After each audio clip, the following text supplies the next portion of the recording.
June is the vacation month. We still got a lot of ours here, but we have some of you traveling too, and it's so nice to have you with us.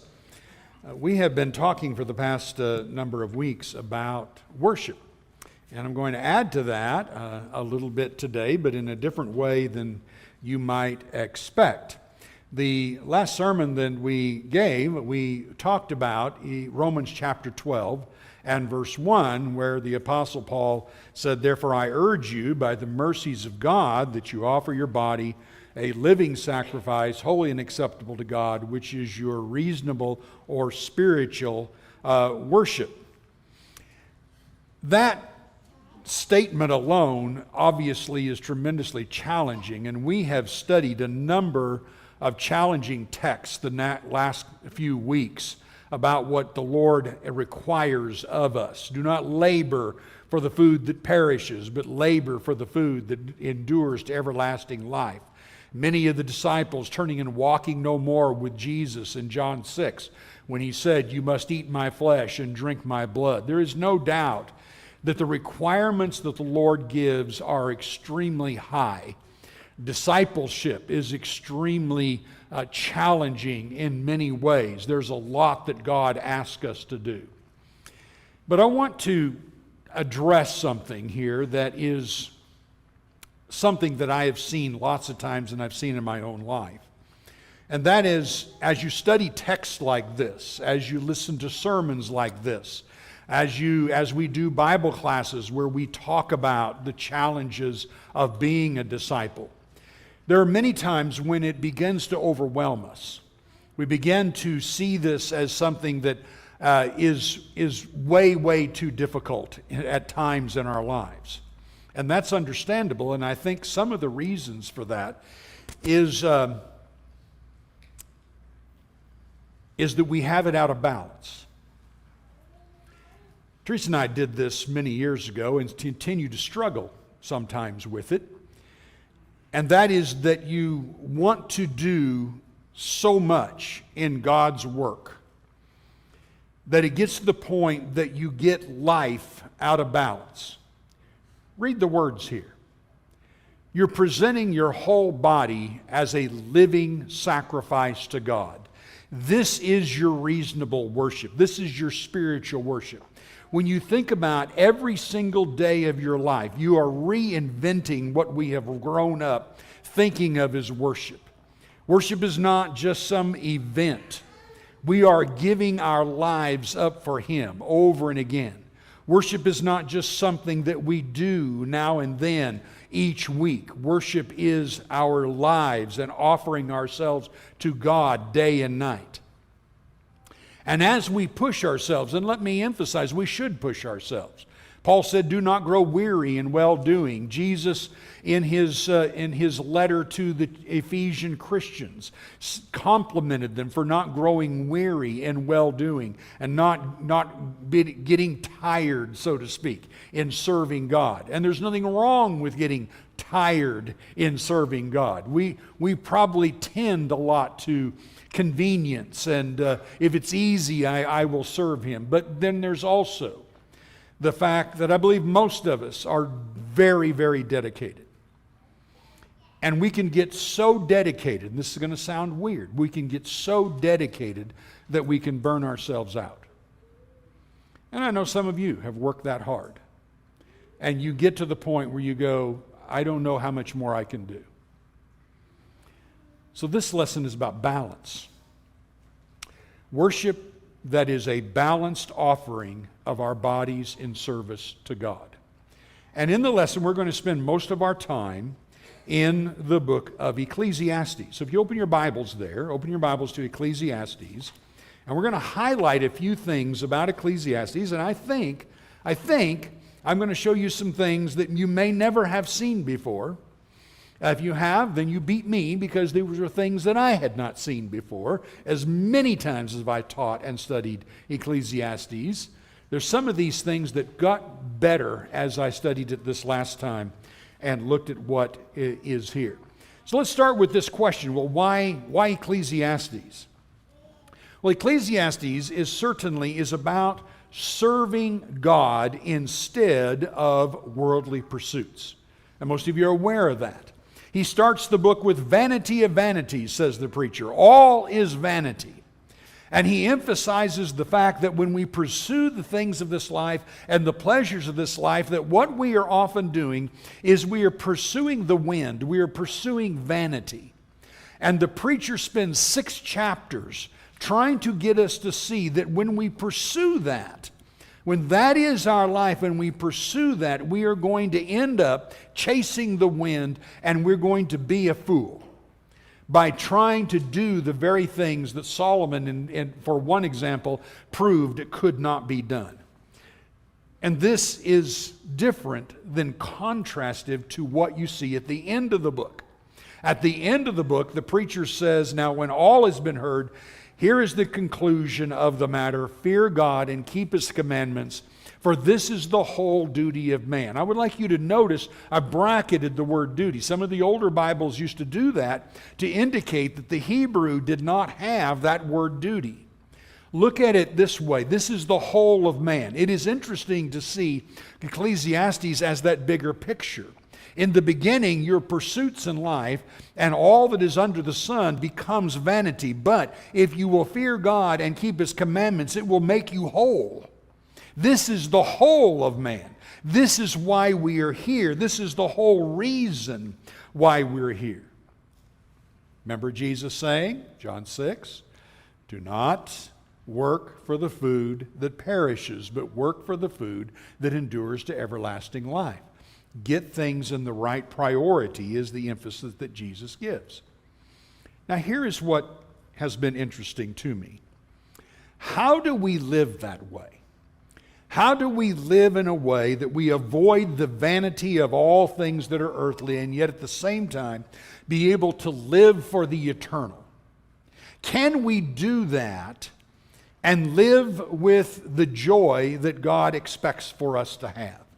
Can we press ourselves in service to God? Can we even grow tired in working for His cause, but still live a life that's balanced and joyful and not filled with stress and anxiety? Obviously, if I ask you that question in a class situation, I think most of you would say, theoretically, yes. In actuality, hasn't worked out that well for me many times. That is the challenge before us. Now, I'd like you to notice something. When we look at the foundational theme of the preacher's sermon in Ecclesiastes, if you just said, okay, what is his message? I know that probably many of us, if not most of us, would turn around and say, well, the message is, life is sure a bummer, but somehow, some way, we're going to try to get above this vanity of vanities and find some worth in this. And he's trying to teach us how to struggle through it. Many a commentator has read Ecclesiastes and said, the guy needs Prozac. I mean, he's depressed as he can be. It isn't a very encouraging book. Guys that I've studied with for quite some time on Monday mornings when we talked about Ecclesiastes before we studied it, they said, all I could get out of it is that, wow, what a downer. You know, this is just really, really tough.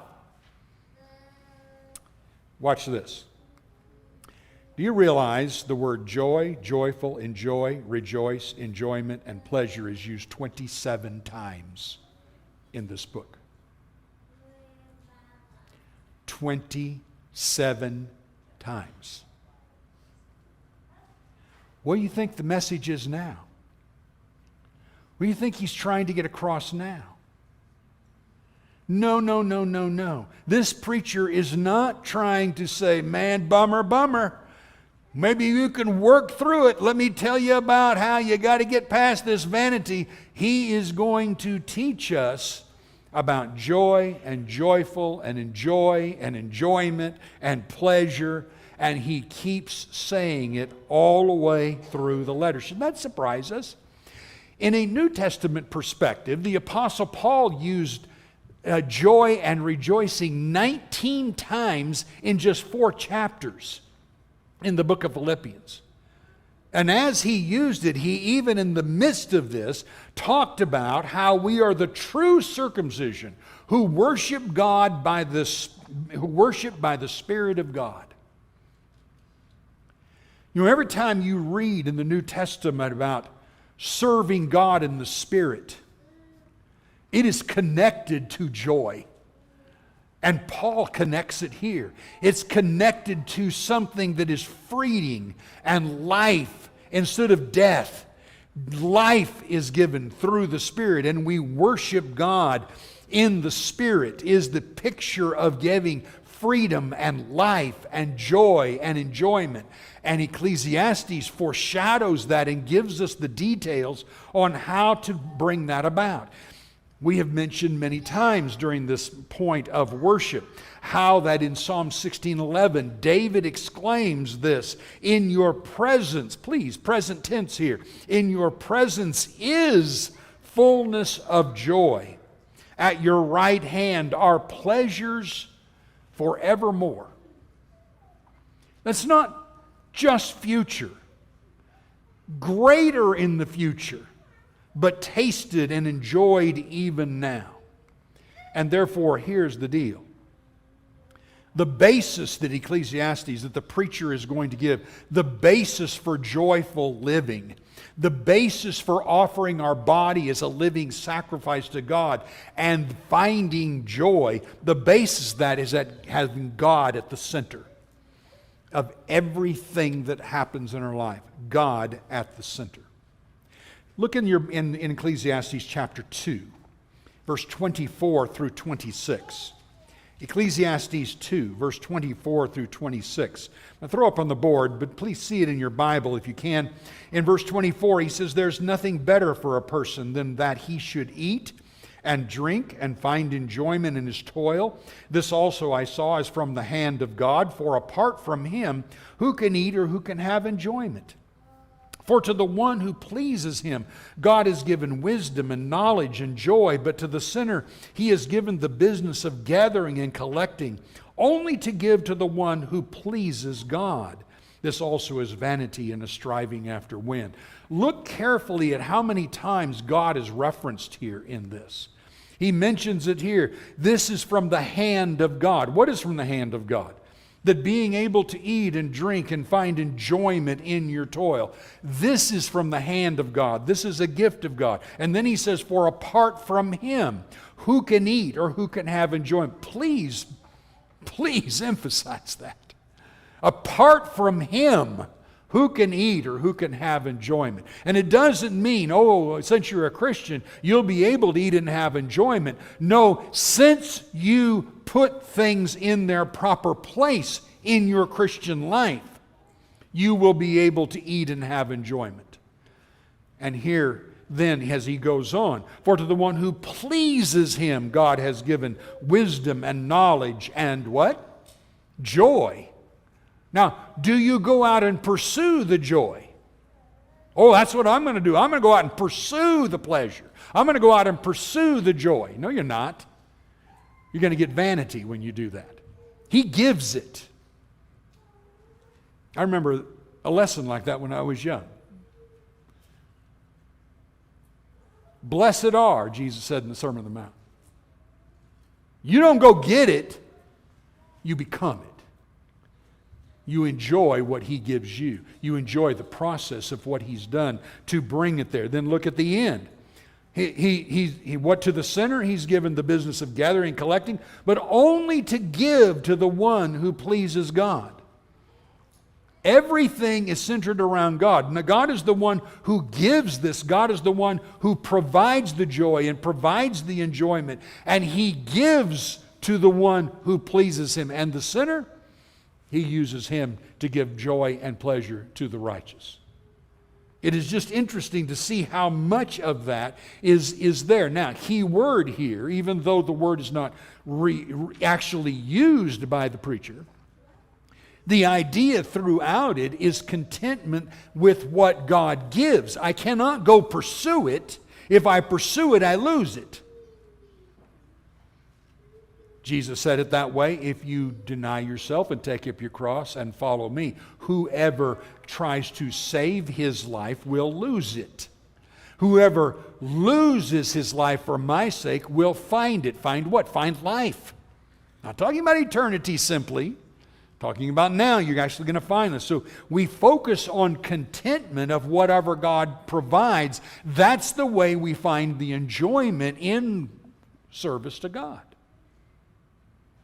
That's going to include all things in our lives. That's the big challenge as we're going to work out here as we go through this. Look at these words. He says there's nothing better. As the preacher noted in the first 2 chapters, what did he say? A fool goes out and tries to gather all these things. A fool pursues this pleasure. He's considered a fool because it is vanity and he cannot gain it. It is something that appears a moment and then vanishes. And yet he says, there's nothing better. So you say, well, no, I'm going to go out and try to get this. Okay, what you're going to get is something less than what God gives in pleasure and enjoyment. You're going to get something less. Everything you consume is going to go poof, poof, over and over again. And you're going to say, and you know what Satan says? You need a little more effort, dude. You need a little more sleepless nights so that you can do the fun you want to do. You need a little more effort to get the fun and pleasure out what you want to do, because that's when you'll get it. And when you give of the more, and the more you do, the less you'll attain. It becomes a drug. More isn't better. And here's the Lord saying, and the preacher emphasizing, get a clue, dude. There's nothing better than to enjoy whatever God has given you. It is your lot. Well, I don't have what? Stop it. He gives the joy and the pleasure. You have to be content with what He provides. And if you pursue it, you lose it.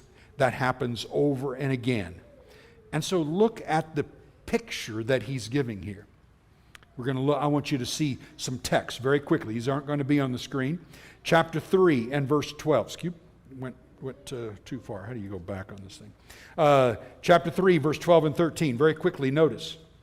I perceive that there's nothing better for them than to be joyful and to do good as long as they live. Also that everyone should eat and drink and take pleasure in all his toil.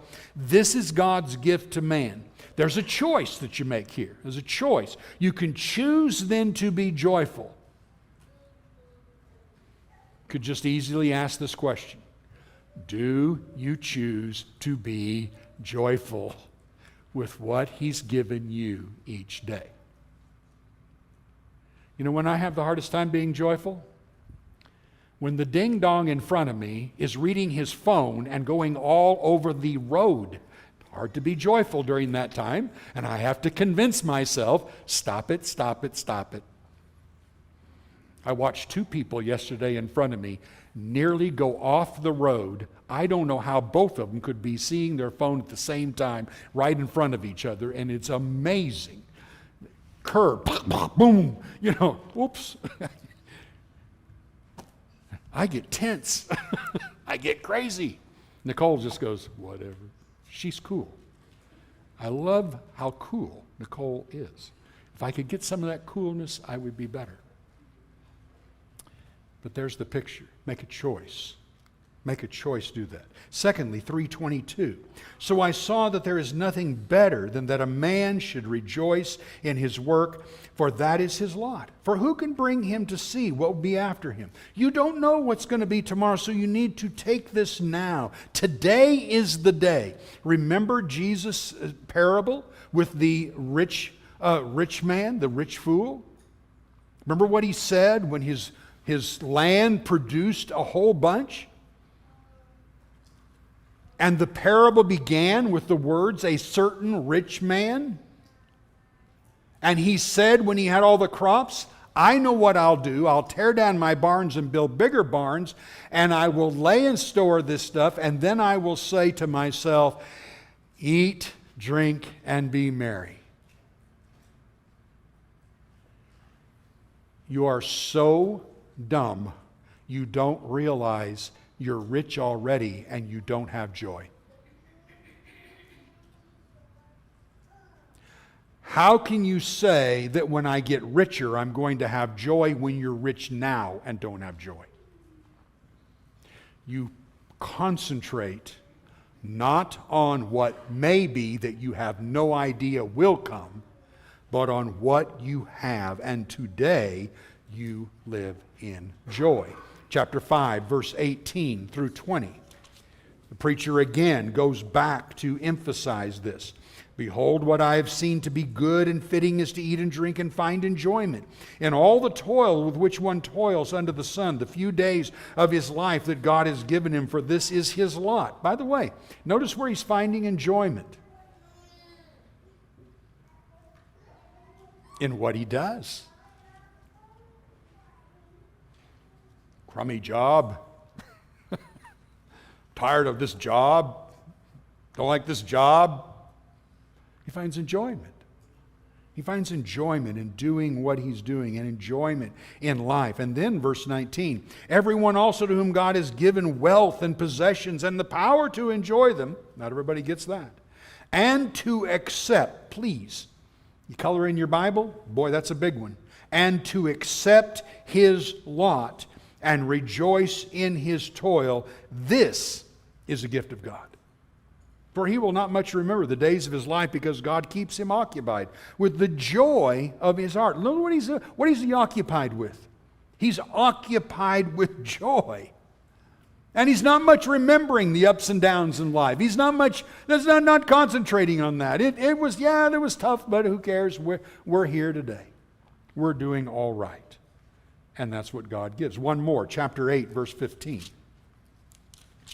And he says there, as he comes more to the end of his story, he says, I commend joy, for man has nothing better under the sun but to eat and drink and be joyful. There's nothing better again. For this will go with him in his toil throughout the days of his life that God has given him under the sun. You have joy that will go with you the rest of your life. There is a priority and a balance then that has to take place for that to happen. So we're going to hit, I think, 5 things here, very quick, to bring us to the application conclusion. Here's then the picture. Here are principles that the preacher gives to offer our bodies in balanced living before God. The text that was read for us this morning hits this well. Ecclesiastes 9, verse 7 through 10.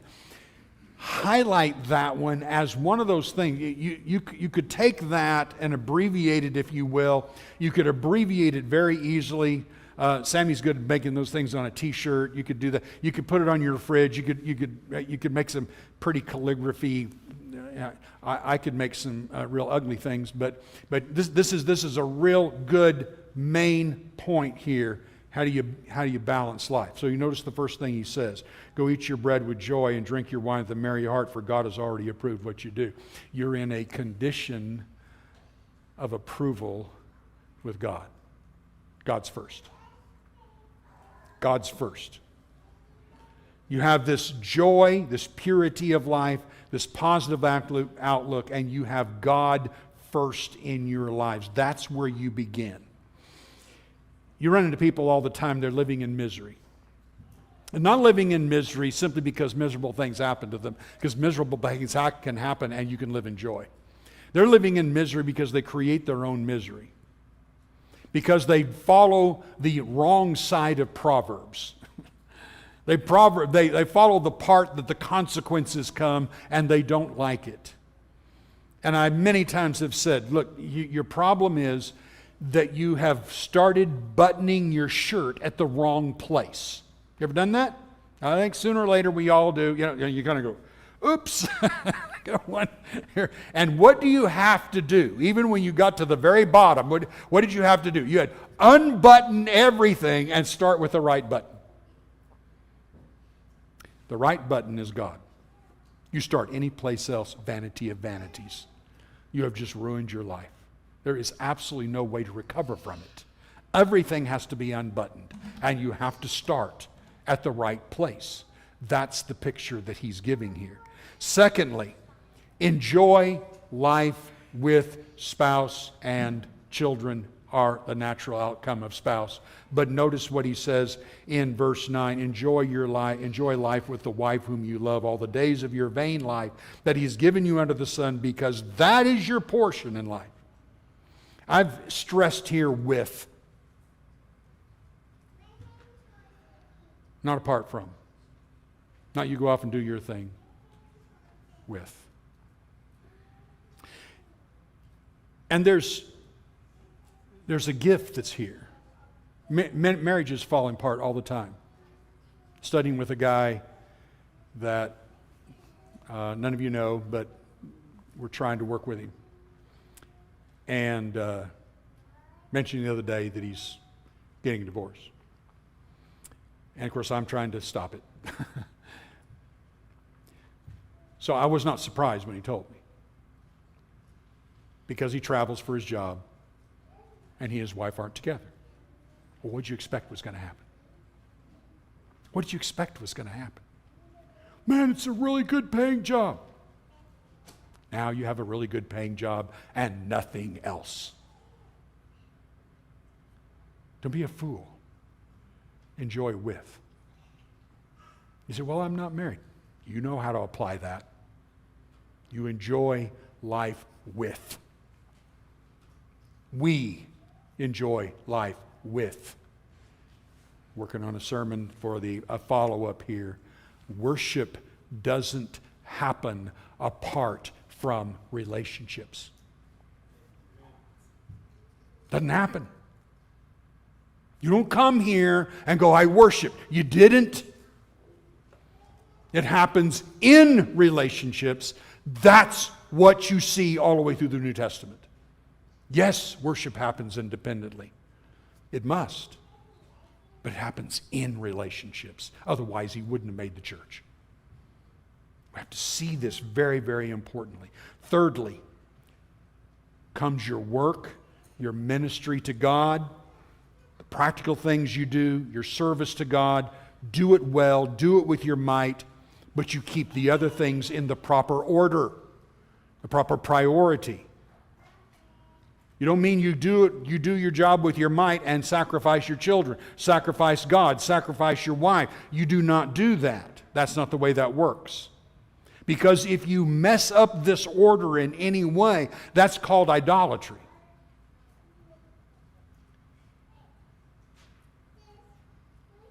I know James Dobson probably didn't mean it this way, but when he created the foundation of, how do you call it? Focus on the family. That's right. Focus on the family. I'm sure he didn't mean it as I'm going to mention, but I think people took it that way. Focus on the family, and you put that as a priority, you lost God. And you create children as idols. This is probably the most egregious error that's being made among brethren today and among families universally. My kid's really talented. Whatever. When you spend those traveling teams and those other kinds of things, you will ruin your children. You will ruin them. When you put whatever their sport is or their talent is or whatever, and you highlight it, and the whole family centers around it, and everything comes, you are going to ruin them. I've told you this before, but I burned in my memory was the one time my dad was able to come to one of my high school baseball games. I don't know how he got off work. As we're driving home, he said, That was fun. When he got excited is when he was telling me about God. And that's the only time he was excited. He was excited about that. Great game. Whatever. But Dad, I hit a grand slam. Yeah. Nice. Oh, it's stuck in me.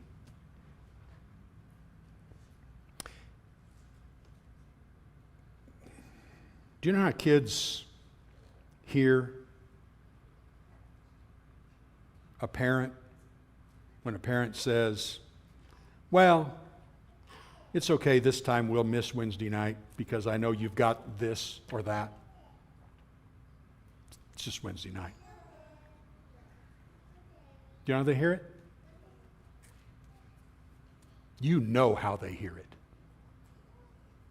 Something came first before God.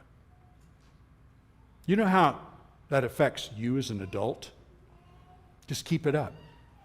Keep it up. Gradually, your passion for something else replaces passion for God if you had the passion in the first place. Keep it in order. God is at the center of everything. Family that's very, very close to me, you don't know them, has lost their children because growing up, they never, ever let their child miss any kind of worship period for the game. Never. All of them have fallen away and struggled. You say, how could that be? Because the game was the passion. 5 days a week, 24 hours a day, we squeeze in a little worship to make us feel good that we're still doing what God wanted. No, you weren't. That's not how that worked. Be careful. In 4:6, the preacher said, better is a handful of quietness than both hands full of travail or toil and striving after the wind. Do you have a handful of quietness? When you don't, you're going to lose joy. I've violated that command 1,000 times. Be careful. I am so discouraged right now, and have been for a long time. Some of the travels I've done recently, talking to church after church after church, who are meeting less and less and less than they ever did. And saying things like, well, it's the culture, people just they got a lot of things to do and they got this and that. Yeah, great. I would just like to know how that fits into offering your body a holy living sacrifice to God. I would like to know how that fits in with loving the Lord your God with all your heart and your soul and your mind and your strength. I would like to know how that fits in with Ephesians 4, verse 11 through 16, where he says we're to be equipped and work hard in order to come to maturity as a group. No, it's the culture leavening us, not us leavening the culture. We are not going to be anymore. We are not going to endure this. We will not pass this test. God will have to make a new restoration movement because this one's failing. This church is not failing. But it's happening everywhere, and it's catching. It's contagious. And it's dangerous. Well, I spent too much time on that one. Secondly, recognize seasons of life. Remember it in chapter 3, verse 1 through 9? Seasons for time to be born, time to die, time for war, time for peace, time to... it's important to recognize those things. These events are mostly out of our control, but they affect joy and worship. And sometimes they put undue pressure on us to do what we cannot do. Look at it this way. If it's a time of birth, been a lot of good times of birth in this church. And here's what moms, here's what happens to you. You are overwhelmed raising your children so many times. You are I watch you do what you do. I watched Teresa do what she did when we were raising our boys. And I'm just amazed at how great you are at that. But also know that it is difficult for you to do the things you desire to do in service to God and raise your children at the same time and love your husband. There's seasons of life. And in that season, your real priority is you are the evangelist in your family.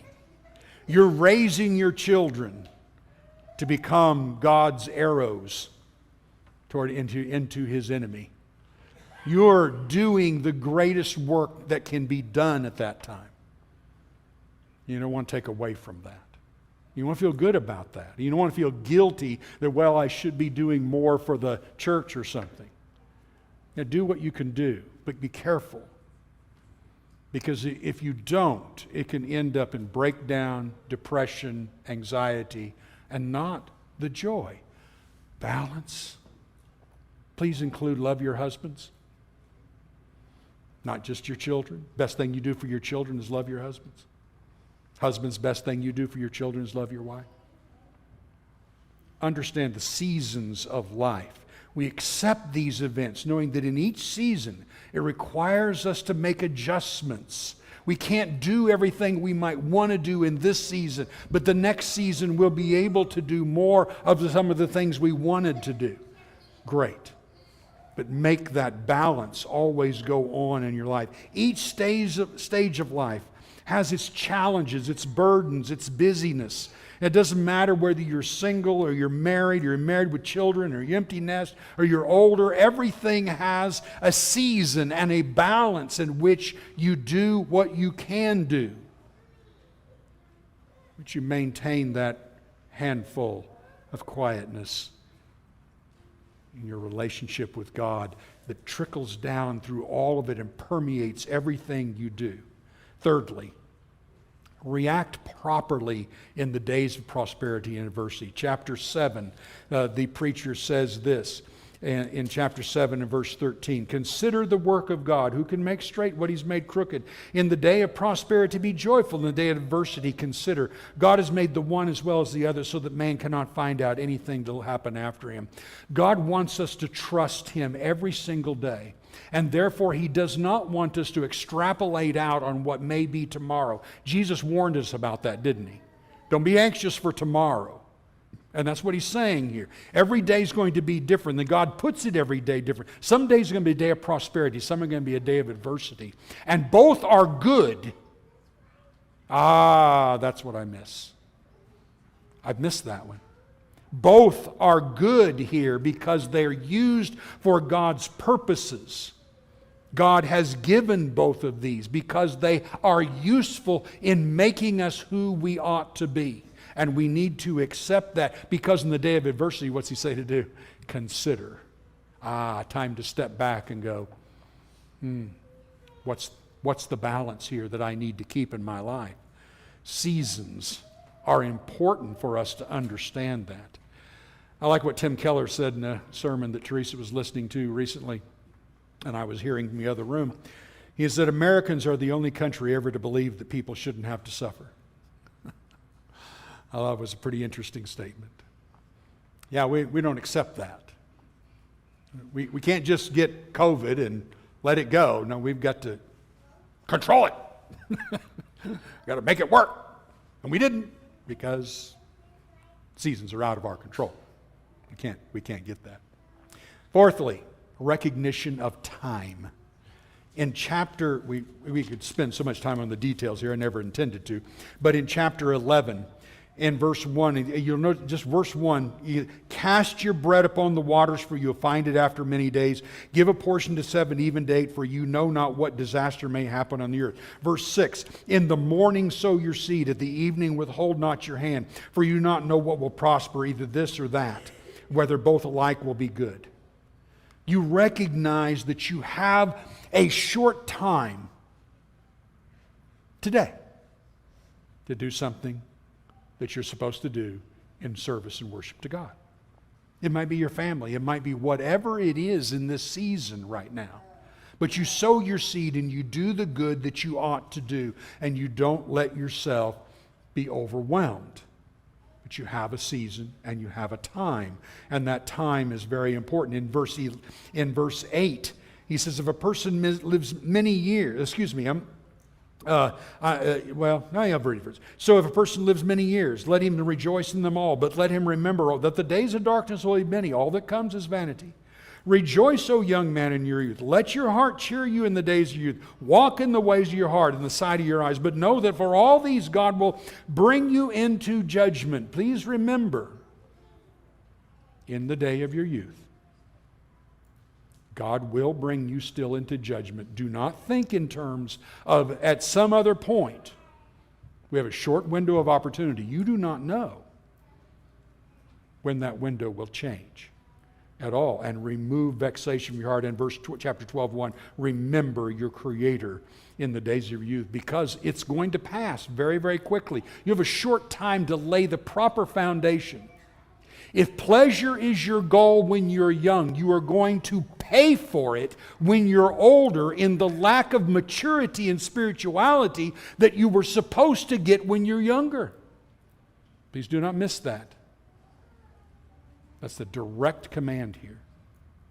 Very, very important. And finally, beware of what fills your mind and your heart. Chapter 12 and verse 10. The preacher sought to find words of delight, and uprightly he wrote the words of truth. The words of the wise are like goads, and like nails, firmly fixed are the collected sayings. They are given by one shepherd. There's the words of God. My son, beware of anything beyond these. Of making many books there is no end, and much study is a weariness of the flesh. Right now, you and I have at our fingertips an endless, time-consuming supply of information.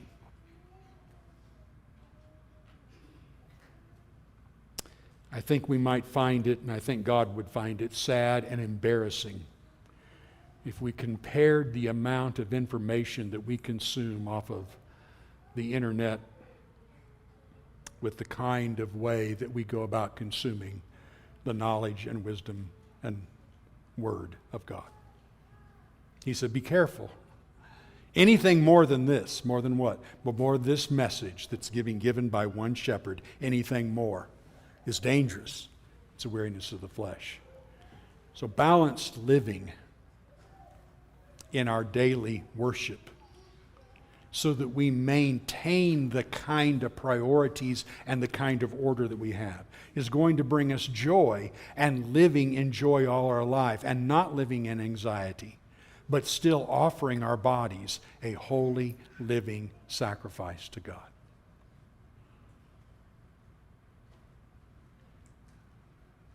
That's the way we ought to live. That's the way we ought to worship. That is worship. That's the essence of honoring God above everything else. Not a one of us can improve in those things, especially me. And it is a very, very strong message in that way. If there's anything we can do, we're going to sing a song right now, and if there's any way we can help you in your service to God, we would encourage you to let that be known. We would be glad to provide that help. Now let's stand and sing.